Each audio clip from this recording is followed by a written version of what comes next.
Wow, Nin. Did I really mean that little to you? That voice was close, tickling my ear, ripping me from my mind. Now, say that again to my face, he murmured, giggling. Taylor dar vein zor miren. He leaned closer. Taylor zor nilin morai. Taylor zor nilin vren tazilar. He whispered. Tell me, I'm just a fucking statistic. Oh, Nin, darling. Tell me how little and insignificant I am. His voice became a soft moan, a childish maniacal giggle, that I'm all but a number, a speck in this beautiful, wonderful starving universe we inhabit.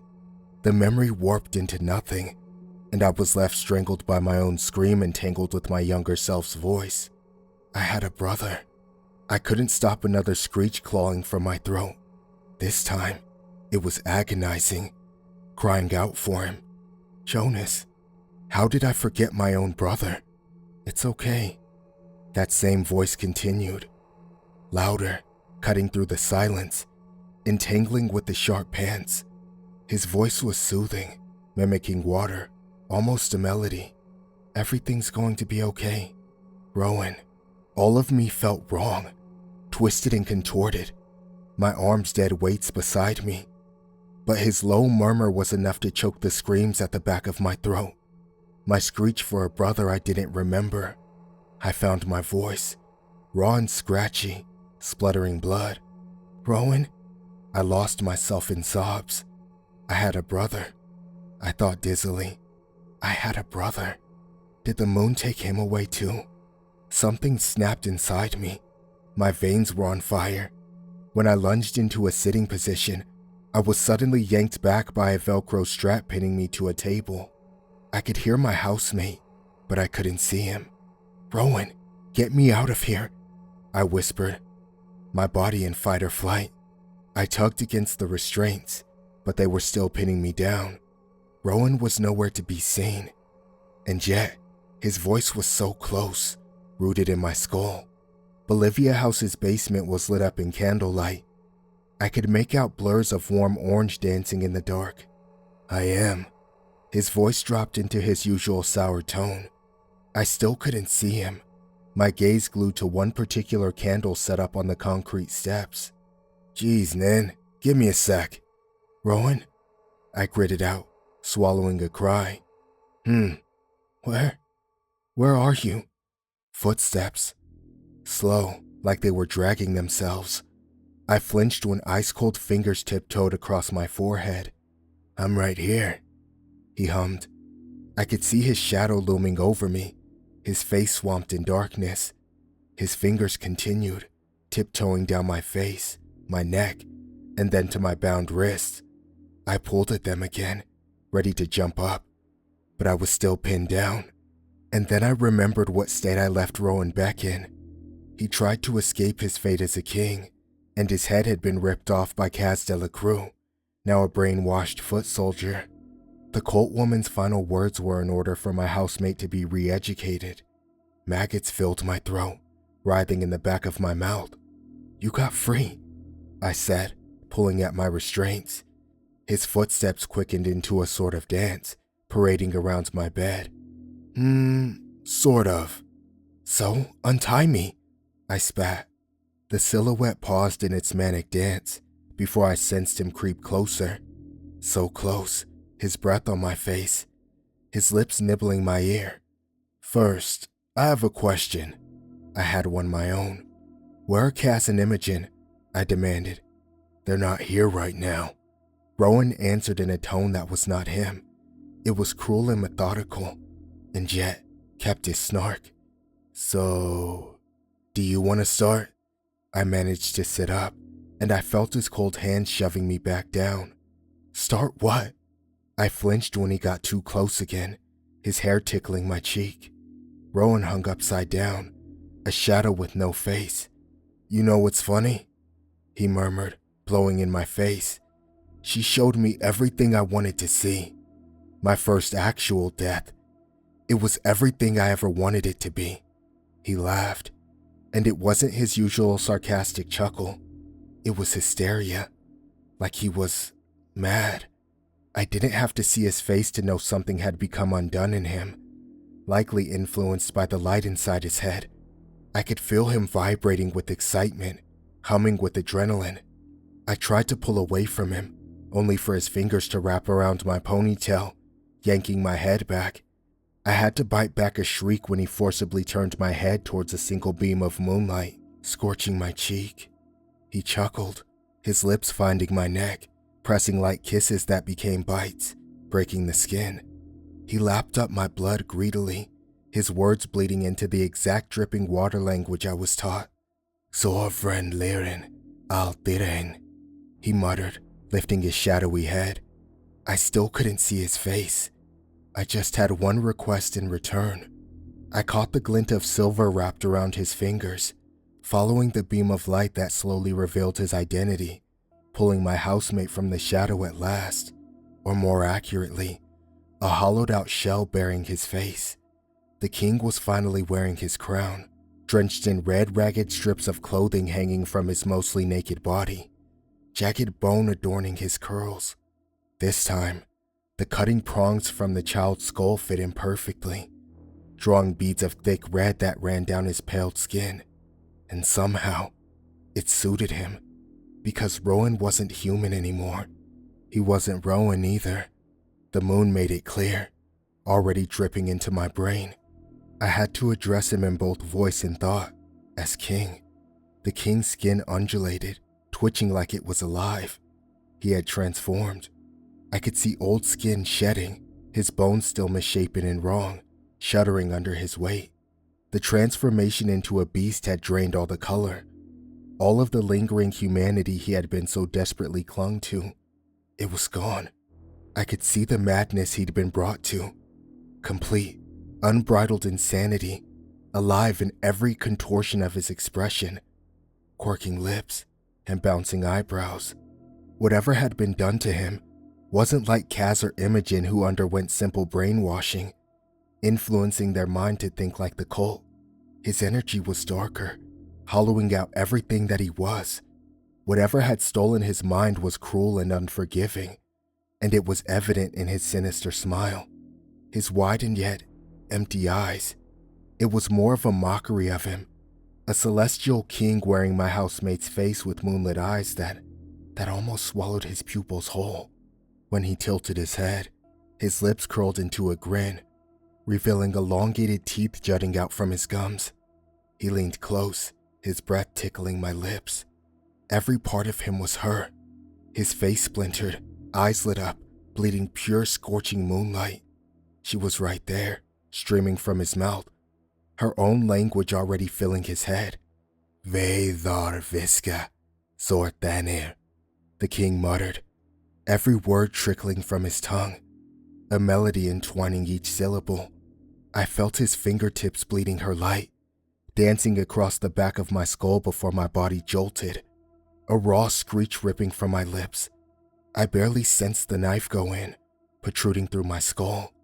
"Make her fucking suffer," he translated, bursting into childlike giggles. Like the moon herself was laughing. The world violently jerked, and I was crying, screeching, sobbing for mercy while the moon laughed from the sidelines, illuminating the skylight.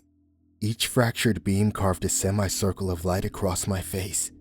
She was burning me alive, skinning away my flesh. The two of them were playing with me, fucking with me like I was their toy. I felt his fingers follow the intrusion, all the way through my splintered skull and straight into the meat of my brain. "Who is Sam Fuller?" "Nina," the king said, dragging out my name in a mocking drawl. I parted my lips to reply, to scream, to sob for my death, when he blew in my face again. He liked doing this. He hummed, his lips curving. "Thame zor nalis ven korin." "Rowan," I managed to hiss out through my teeth. "Please." He inclined his head, and part of me wondered, why? Why did he let go? "Okay, no, wait. I like playing games.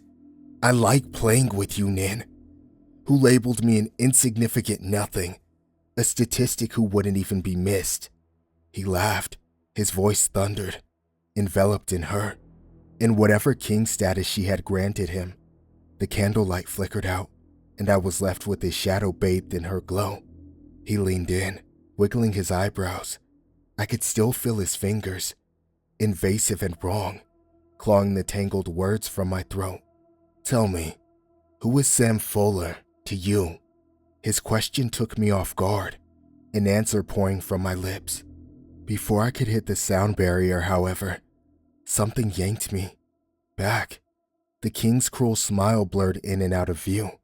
I could feel his fingers moving deeper, this time with purpose. This wasn't torture, I thought dizzily. Rowan, or whatever had taken him over, had an end goal. Stop playing with her. It's so juvenile.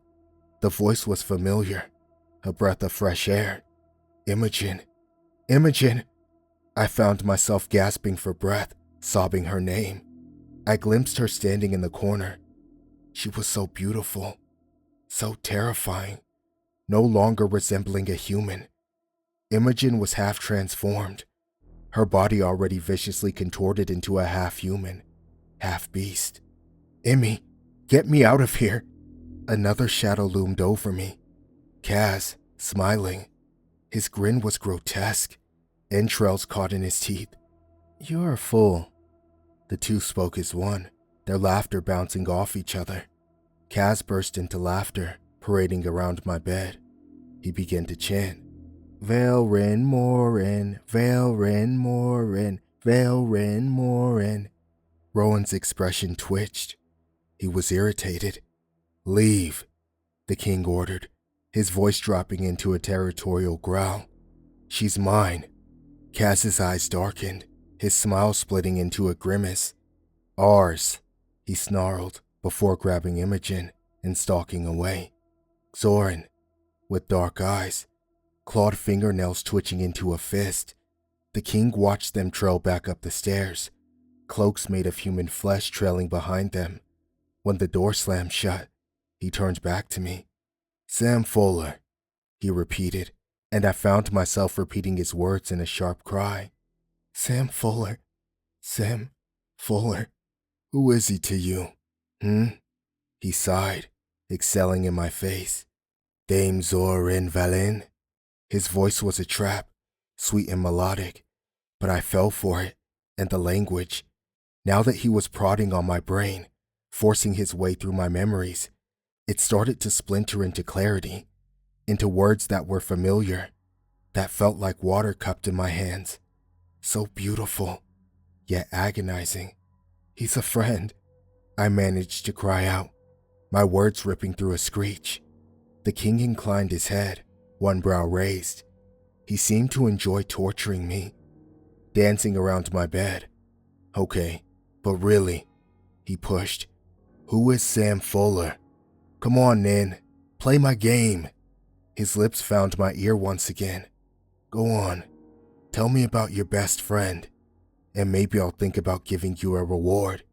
He leaned closer, and the more he whispered Sam's name, the more it made sense. His words ignited something in my head, and the ground fell beneath me, leaving me falling. Down, down, down. I fell, until I hit light. Deep in the recesses of my mind, I was standing on Bolivia House's doorstep, warm air grazing my cheeks.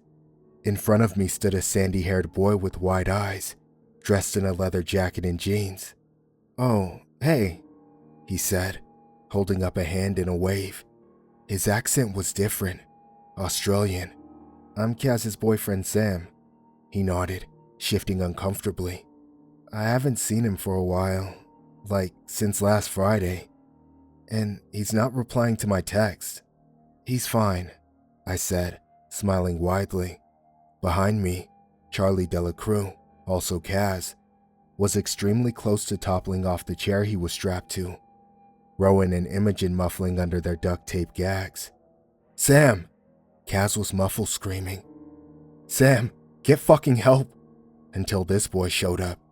Kaz did everything I told him, nodding along and not acting like a child like the other two.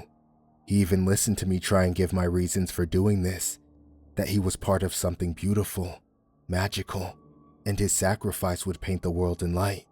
I thought he understood. I thought he believed me, until his boyfriend showed up, and his expression turned feral, desperate. I had to gag him to stop the boy crying out. In the corner of my eye, Kaz was rocking back and forth on his chair, muffled screaming. I made sure to block the gap in the door. "He's sick," I said. "It's like super contagious, so you should probably leave." Sam didn't look convinced, and I half wondered if another sacrifice would suffice. I was so close to saving myself and Jonas. Just a few more days. "Right." Sam cocked his head, his lips curling in distaste. "I'm sorry, who are you again?" "Help!" Rowan's muffled croak was unexpected, my skin prickling. I thought I gagged him well enough. "Sam!" Rowan cried out, his voice stronger, and something in me snapped. "Sam, you need to get fucking help. Now!" Sam's expression crumbled, and he bounded forwards. "Rowan?" Sam stumbled forwards, and in my panic, I shoved him back. "What's going on?" "She's going to fucking kill us." I had zero choice. Holding my breath, I politely told him to wait.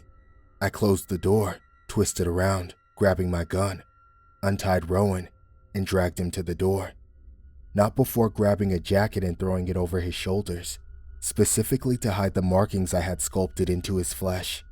Luhar, Nathar, Velilau, while Lunacar Velix was clumsily cut into his palm.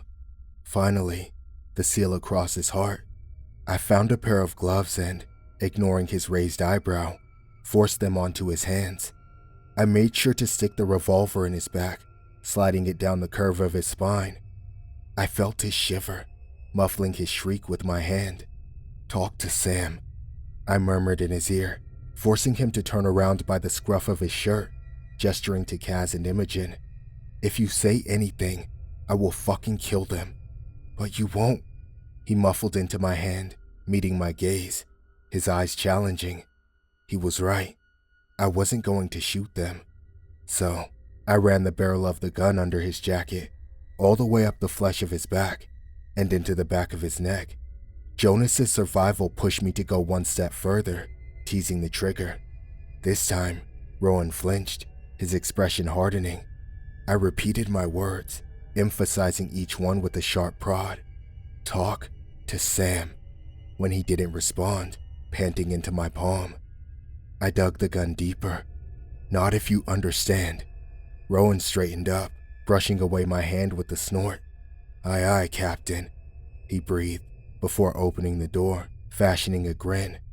I watched him, maybe with awe, my own heart racing, my own heart aching. I wasn't expecting to fall in love with the vessels who were going to save my brother. Rowan was a natural, casually leaning against the door frame with his signature smile. "Hey, sup, Sammy? What a great evening we're having." Sam shot me a look before focusing on Rowan.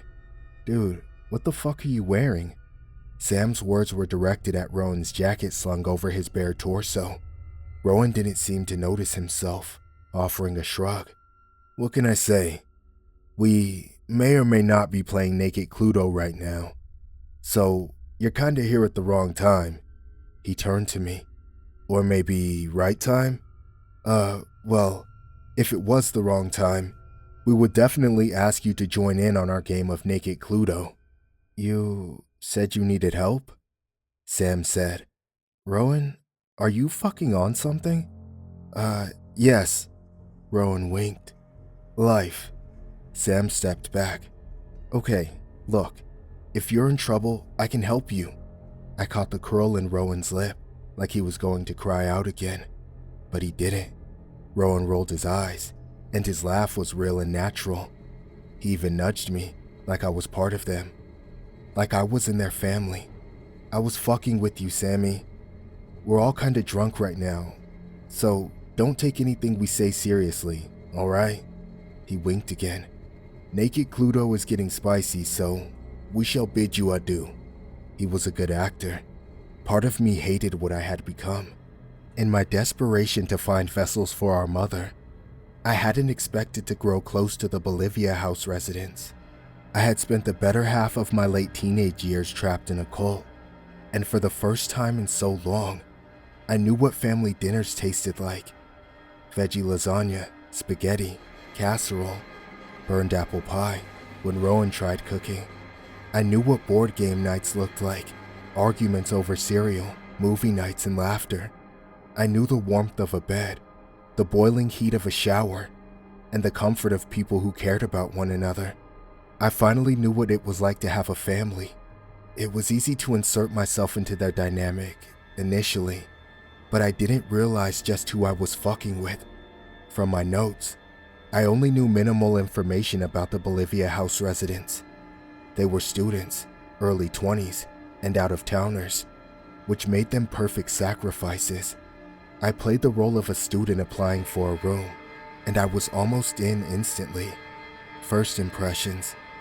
These kids were weird but lovable. Imogen was naively sweet, immediately opening up to me since I was the only other female housemate. She told me her entire life story, including her abandonment as a child.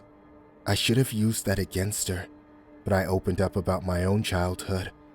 Obviously, not about being kidnapped by the moon-worshipping cult. Imogen was like the sister I never had.